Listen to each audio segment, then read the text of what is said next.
പ്രതികൂലങ്ങൾ നേരിടുമ്പോൾ വചനമേന്തി പോരാടിടും ഞാൻ.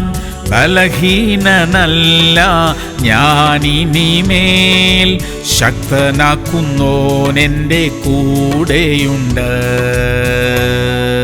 1 ശമൂവേൽ 15:2. ഇസ്രായേൽ മിസ്രയീമിൽ നിന്ന് പുറപ്പെട്ടു വരുമ്പോൾ വഴിയിൽ വെച്ച് അമാലേക്ക് അവരെ ആക്രമിച്ച് അവരോട് ചെയ്തതിനെ ഞാൻ കുറിച്ചു വച്ചിരിക്കുന്നു. പ്രിയമുള്ളവരെ, നമുക്ക് വിരോധമായി ആളുകൾ ഉപദ്രവങ്ങൾ ഉണ്ടാക്കുന്നതിനെയെല്ലാം ദൈവം നോക്കി വെച്ചിരിക്കുന്നു. ദൈവം അതിന് പ്രതികാരം ചെയ്യും. ദൈവമക്കളായ നമ്മെ ഉപദ്രവിക്കുന്നവരോട് ഇന്നല്ലെങ്കിൽ നാളെ ദൈവം പകരം ചോദിക്കും. അത് ദൈവത്തിന്റെ നീതിയാ. നാം അതിൽ ഇടപെടേണ്ട കാര്യമില്ല.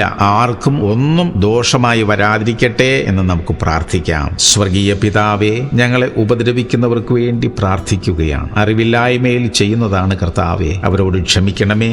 ആർക്കും ഒന്നും ദോഷമായി വരാതിരിക്കാൻ കർത്താവേ അവിടുന്ന് ഇടയാക്കണമേ. യേശു ക്രിസ്തുവിന്റെ നാമത്തിൽ തന്നെ. ആമേൻ, ആമേൻ, ആമേൻ.